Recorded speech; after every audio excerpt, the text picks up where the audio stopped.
안녕하세요. 오늘 뉴스레터의 주요 내용은 다음과 같습니다. 1. 한국 K9 때문에 캐나다는 비싼 가격으로 내야 된다. 2. 세계 최고의 화력 ADN. 한국의 군사 무기 중 K2 전차와 K9 자주포는 현재 전 세계에서 도입하기 위해 줄을 서고 있습니다.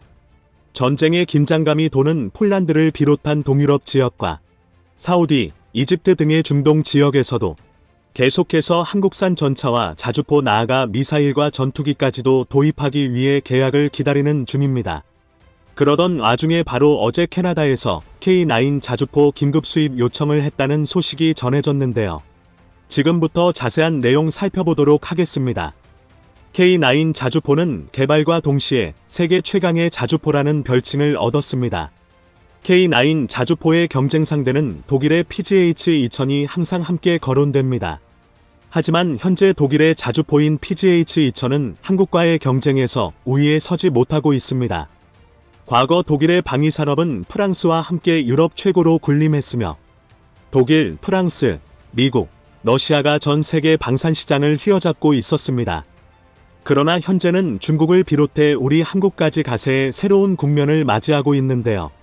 특히 우리 한국의 경우 2000년대 접어들면서 눈부신 성장을 이뤄냈으며 현재 외신들은 한국의 방위산업을 두고 미국, 러시아, 프랑스와 함께 세계 4대 방위산업 국가라고 부르고 있습니다. 한국전쟁 이후 불과 70년 만에 한국은 말도 안 되는 엄청난 성장을 한 것이라고 할 수 있습니다. 그리고 최근 한국은 세계를 깜짝 놀랍게 할 만한 폴란드와의 무려 20에서 30조 원의 돈이 왔다 갔다 하는 계약을 체결했습니다. 그러면서 폴란드는 터키에 이어 두 번째 형제의 나라라고 불리고 있죠. 그뿐만 아니라 현재 이집트, 사우디, 아랍에미리트, 모로코, 에스토니아, 루마니아 등 거짓말 하나 안 보태고 수많은 국가가 우리의 세 번째 형제가 되기 위해 번호표를 뽑고 기다리고 있습니다. 그런데 갑자기 어제 캐나다가 우리 한국의 K9 자주포 긴급 수입을 요청했습니다. 그 이유는 무엇일까요? 그건 바로 우크라이나 러시아 전쟁 때문인데요. 캐나다는 러시아의 우크라이나 침공으로 인해 나토 회원국인 라트비아의 병력을 파병한 상황입니다. 이 과정에서 캐나다 육군이 운영 중인 M777 곡사포를 라트비아에 투입함에 따라서 본토 방위를 강화하기 위하여 우리 한국의 K9 자주포를 요청한 것으로 알려졌습니다. 방산업계 관계자의 말에 따르면 캐나다 국방부와 K9 자주포 긴급 수입 문제를 논의했다라고 말하며 구매 수량은 16에서 18문 정도라고 합니다. 영상 앞에서 폴란드 이야기를 잠깐 했지만 비롯해 라트비아 등의 발트 3국과 여러 동유럽 국가들은 현재 러시아 우크라이나 전쟁을 눈앞에서 직관하며 전쟁의 기류가 팽배한 상황이죠. 그뿐만 아니라 동유럽 대부분의 국가는 현재 나토 연합국으로서 만일의 사태에 대비하고 있습니다. 캐나다 역시 마찬가지입니다. 캐나다 또한 미국과 함께 나토 연합국 일원으로서 현재 러시아 우크라이나 상황을 누구보다 예의주시하고 있습니다. 그 때문에 캐나다는 라트비아라는 동유럽전에선 최전방에 군병력을 배치했습니다. 그리고 많은 지원도 아끼지 않고 있는 상황인데요. 그러한 상황에 무기가 부족하다 보니 빠르게 지원받아야만 합니다. 하지만 세계 최고라고 불리는 미국도 또 유럽의 방위산업 최강대국이라고 불리는 독일, 프랑스도 지금 주문해 생산한다고 할지라도 주문한 물량이 언제 현지에 도착할지는 미지수입니다. 아무리 빨라도 수개월은 걸리겠죠. 하지만 역시나 현재 전황은 녹록지 않습니다. 얼마 전에도 우크라이나가 러시아 미사일을 요격하기 위해 쏜 미사일이 폴란드에 떨어져 폴란드에 피해를 안겼고 당시에는 우크라이나가 러시아 미사일이라고 주장함으로써 실제로 나토 연합국은 이 상황을 예의주시했습니다. 이때 만약 폴란드에 떨어진 미사일이 우크라이나의 요격 미사일이 아닌 러시아제 미사일이었다면 곧장 나토군은 중무장한 채로 러시아와의 한바탕 전쟁이 치러질 뻔했습니다. 말 그대로 일촉즉발의 상황이었습니다. 다행히 떨어진 미사일이 러시아가 아닌 우크라이나의 요격 미사일로 밝혀져 상황은 일단락됐습니다. 하지만 언제 이 같은 상황이 벌어질지 모르고 실제로 러시아가 언제 나토 연합국에 해를 가할지 모르는 상황이기 때문에 캐나다는 하루빨리 무기 수급이 시급한 상황이죠. 그렇다 보니 최근 폴란드에 한국이 K2 전차와 K9 자주포를 불과 2달 만에 생산하고 뒤이어 2달 만에 현지에 도달했다는 소식을 듣고 캐나다는 한국 아니면 답이 없다. 이 문제의 답은 오직 한국뿐이다라고 생각할 수밖에 없었던 것이죠. 또한 이뿐만이 아닙니다. 미국 또한 북대서양조약기구의 표준 규격으로 꼽히는 155mm 포탄, 약 10만 발의 인도를 검토 중인 것으로 알려졌는데 이 역시 한국과 관련이 있다고 합니다. 앞서 미국은 개전 이래 155mm 유탄포 142문과 포탄 100만 발 이상을 우크라이나에 제공했으나 전쟁이 장기화하면서 재고 감소 우려가 커졌는데 한국에 발주하는 방안을 현재 검토 중이라고 합니다. 미국 역시 현재 상황의 납기일을 하루라도 당길 수 있는 국가는 오직 한국뿐이라고 생각한 것이라고 할 수 있습니다. 그리고 외국인들 역시 마찬가지입니다. 특히 유럽인들은 이 상황을 상당히 예의주시하고 있습니다. 현재 전운의 긴장감이 도는 상태에서 우리가 조금이라도 많은 양의 무기를 보유하여 상대를 압도할 수 있는 방법은 현재로서는 한국이 최선인 것 같다. 지금 상황에 한국을 적으로 돌리는 건 사실 말이 안 되는 거야. 한국이 동유럽 전선의 최고의 대안이거든이라고 말하면서 한국 아니면 답이 없는 상황이라고 말하고 있는데요. 이렇게 현재 최전선에서 방어선을 구축하고 있는 폴란드와 캐나다. 심지어 캐나다군은 아직 벌어지진 않았지만 앞으로 있을 상황에 대비하기 위해 한국에 자주포를 긴급 요청한 것을 보면 한국의 기술력과 체계, 시스템이 얼마나 대단한지 또 인정받고 있는지를 알 수 있는데요. 미국 노틸러스 연구소가 작성한 전수조사 시뮬레이션 자료를 보았습니다. 육군에서 위협평가 업무에 20년 이상 종사한 예비역 관계자들이 수많은 자료를 분석한 이 보고서에는 한국군의 예측 피해가 최소 수십만 명에서 수백만에 이를 수도 있다는 것은 말도 안 되는 업칙으로 주요 변수를 무시한 채 작성됐다고 지적했습니다. 우선 연평도 포격같이 극소수의 도발인 경우에는 사전에 인지하기가 쉽지 않지만 수백 문이 한꺼번에 도발을 계획한다면 준비 과정의 움직임이 한미연합군의 정보망에 노출된다는 점을 짚었습니다. 따라서 양측이 같은 시간에 서로 간 공격을 주고받게 되면 화력 열세에 있는 북한군이 먼저 심각한 타격을 입게 된다. 이는 한국군의 대응에 먼저 초토화될 수 있다는 것을 의미한다고 했습니다. 우리가 군에 또는 언론을 통해서 들었던 내용과는 상당한 거리 차이가 있습니다. 일각에서 북한은 방사포와 장사정포를 동굴 속에 숨겨놓았다가 유사시 밖으로 꺼내 쏘기 때문에 파괴하기 힘들다고 주장합니다. 그렇지만 그 주장은 이미 오래전에 대비된 바 있습니다. 북한이 방사포 등을 숨겨놓은 동굴을 전문적으로 때릴 수 있는 한국형 전술 지대지 유도무기 KTSSM을 개발하고 배치까지 끝낸 상태입니다. KTSSM의 공산 5차 CEP는 1.5m로 창문 안으로 들어갈 수 있을 정도의 정확도를 갖고 있습니다. 여기에 한미의 항공 유도폭탄인 합동직격탄 JDAM, K9 자주포, 다연장 포MLRS인 천무 등 대화력전 전력이 출동할 경우 북한의 서울 불바다 세력의 핵심은 반나절 정도면 제거할 수 있을 것으로 군사 전문가들은 예상합니다. 특히 미국 측 전문가들은 한국군이 발표한 민간인의 사망 시뮬레이션에 대해 북한이 장사정포 공격을 수도권의 민간인 지역을 겨냥에 퍼붓는 일은 현실성이 없다고 일축했습니다.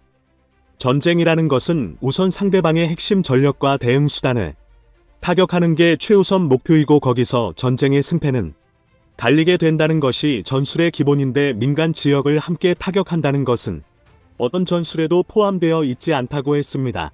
민간 지역을 목표로 쏠 경우 한미연합군 대응 전력은 아무런 방해 없이 북한의 장사정포를 격파할 수 있게 되므로 오히려 북측이 순식간에 괴멸하는 결과를 낳게 된다는 겁니다. 또한 중요한 것은 용산 등 핵심 시설을 공격하려다 유탄이 근처 광화문에 떨어지는 경우는 예상할 수 있는 범위이지만 그렇다면 북한은 중국인과 미국인을 비롯한 수많은 외국인의 피해를 책임져야 하는 사면초가에 몰리게 됩니다. 현재 한국에 거주하는 외국인 수는 220만 정도인데 조선족 포함한 중국인은 약 80만 명, 군인을 제외한 순수 미국인은 약 2만여 명으로 추산되고 있고 유럽인과 일본인들 등 상당수는 서울에 거주하고 있습니다. 포탄에는 눈이 달리지 않았기 때문에 이들을 피해 갈 수 없고 이는 곧 전 세계의 적을 만드는 셈입니다. 또한 노틸러스 연구소가 작성한 북한군 방사포에서 발사하는 포탄 수나 사망자 수 등은 군 당국의 발표와 달리 큰 차이가 있었습니다. 노틸러스 연구소는 한마디로 북한군의 도발은 가능하지 않다. 위협은 과장되어 있다고 결론 짓고 있습니다. 이게 뜻하는 바가 뭔지 짐작하시리라 생각합니다. 시각을 바꿔서 들여다볼 수 있는 또 하나의 관점이 있습니다. 북한 군수산업을 총괄하는 제2경제위원회 업무에 오랜 기간 관여하다. 2000년대 이후 서울에 온 탈북자 A씨는 북한 장사정포 위협에 실상을 가장 정확히 전달해 줄 수 있는 인물로 꼽힙니다. 북한 국방위원회 직속 제2경제위원회는 각종 무기체계의 연구와 생산을 담당하는 부서로 우리의 방위사업청에 해당합니다. 흔히 황장엽 이후 남한으로 온 최고위급 탈북자로 불리면서 당국의 엄중한 신변 보호를 받는 A씨는 북한의 장사정포 위협에 대해 한마디로 헛개비라고 잘라 말했습니다. 기존의 170mm 자주포와 240mm 방사포는 물론 새로 등장한 300mm 방사포 역시 현대전에서의 활용도는 극히 미미하다는 것입니다. 이를 잘 알고 있는 북한 당국이나 조선인민군 수뇌부가 대량 파괴 무기 중심으로 전력 구조를 재편해왔음에도 오히려 남측만 20세기의 인식에서 벗어나지 못하고 있다는 게 그의 질타입니다. A씨는 장사정포 위협에 관한 한국군 당국의 분석을 보고는 말이 안 되는 대목이 여럿이지만 가장 먼저 눈에 띄는 대목은 170mm 자주포에 대한 설명이라고 했습니다. 대치한 지 30에서 40년에 이르는 이 자주포는 북한에서는 2000년대 중반부터 실전 가치가 없다고 분류되어 있다. 사거리를 늘리느라 포신 2개를 이어 붙여 제작했는데 정밀공업 수준이 떨어지다 보니 정확도가 형편없다고 했습니다. 포탄도 워낙 작아 살상 반경이 50스퀘어미터에 불과하다. 가로 세로 7m 남짓의 적은 면적에만 피해를 줄 수 있다는 의미다. 고 설명했습니다. 그런데 한국군 당국의 자료에서는 170mm 자주포탄 한 발의 살상 면적을 지름 51m로 평가하고 있습니다. 어떤 근거에서인지 모르지만 환산하면 40배 이상 차이가 납니다. A씨는 북한 재래식 전력 가운데 위협적인 것은 240mm 방사포를 꼽을 수 있다. 그런데 연평도 포격에서 사용된 122mm 방사포는 포탄이 가벼워 발사 차량 내부의 인원과 장비만으로도 재장전이 가능하지만 240mm부터는 별도의 장비가 필요하다. 문제는 이게 상당한 시간이 필요한 작업이라 상대의 공격에 고스란히 노출된다는 점을 들었습니다. 사실상 갱도 진지 주변에서만 사격이 가능하다는 이야기입니다. 한국군이 산정한 이슈는 240mm 방사포가 다시 22발의 포탄을 장전하는데 한국군은 19분으로 잡았는데 턱도 없다. 보통 30분 정도 걸린다. 한국군과 북한군의 수준은 다르다고 했습니다. 그나마 대부분의 갱도 진지 위치가 한국과 미국의 감시에 노출돼 있다. 대전 초기 딱 한 차례 발사하고 나면 그대로 쓸모가 없어질 일회용에 가깝다. 이론상의 재장전 시간에 전체 수량을 곱해 수만 발을 발사하리라는 것은 추상적인 계산일 뿐 아무런 의미가 없는 이유다. 고 하면서 북이 준비하고 있는 동안에 남측에서는 그냥 보고만 있습니까? 그는 이렇게 되물었습니다. 또 북한이 새로 개발한 300mm 방사포의 위력에 대해서 그는 300mm 방사포는 2000년대 초 평양 방어 사령관이던 이영호가 강하게 주장해서 개발에 착수했다. 300mm 방사포는 중국이 종주국이라 김정일 국방위원장이 방중 당시 협력 생산을 요청했지만 사실상 거부당했고 그 대신 설계도만 들여와 개발에 착수했다. 그러나 당시 제2경제위원회는 300mm 방사포 개발에 반대했다고 그는 말했습니다. 제작비에 비해 파괴력이 형편없는 무기라는 이유 때문입니다. A씨는 먼저 정확성 문제를 짚었습니다. 중국은 방사포탄에 GPS 장치를 달아 정밀도를 높였지만 북한으로서는 이게 쉽지 않았다. 더욱이 사거리를 늘리려고 추진제를 많이 실으면서 탄두가 작아져 파괴력도 제한적일 수밖에 없다. 같은 비용이라면 단거리 미사일을 제작하는 것이 훨씬 경제적이라는 뜻이다. 고 했습니다. 또한 한 번 사격한 뒤 재장전이 어렵기는 240mm보다 더 심하다. 지름 30cm에 길이 7m에 이르는 포탄 한 발의 무게가 1톤에 육박하는데 상식적으로 생각해봐라. 재장전할 때 이미 남한의 포격에 의해 괴멸할 수밖에 없다. 역시 개전 초기 일회용 신세를 면하기 어렵다. 그저 위협의 수단에 지나지 않는다고 지적했습니다. 일례로 2000년대 초 인민무력부가 시뮬레이션 작업을 진행한 결과 장사정포 전력으로 서울을 불바다로 만드는 일은 불가능하다는 결론을 내린 적이 있다고 하면서 아무리 포탄을 쏟아붓는다 해도 끼칠 수 있는 피해는 미약하고 포 전력 대부분이 일회 사격도 제대로 못한 채 괴멸할 것이라는 판단은 이미 북한 수뇌부에서 나왔다고 했습니다. 북한이 핵과 미사일 개발에 매진해 대량 파괴 무기 중심으로 전력을 재편하는 것도 이러한 판단 때문에 의한 것이라고 하면서 한마디로 북한의 재래식 전력은 한국에서 과대 포장되어 있는 것이 이해하기 힘들다고 했습니다. 그는 현실적인 문제도 꺼냈습니다. 계룡대 같은 군사시설이 300mm 방사포 수준의 파괴력으로 무력화될 리 만무하다. 서울 불바다를 만들려면 최소한 군단급 전력이 동원돼야 하는데 이러한 움직임은 시작되면서부터 한미 정보망에 걸린다.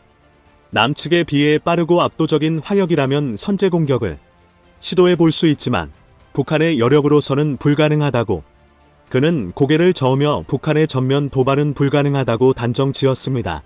대한민국처럼 미사일과 포를 몇 초 만에 수백 발을 쏟아볼 수 있는 화력 덕후 국가는 세계에서 손에 꼽힐 정도입니다. 북한군이 한국군을 만만히 보고 돌발한 것이 연평도 포격 사건입니다. 언론에서 초기 대응 문제나 레이더 고장툼 이런저런 지적들 하지만 여하튼 고작 자주포 4대의 대응 사격에 대대급 포대가 날아간 게 북한입니다.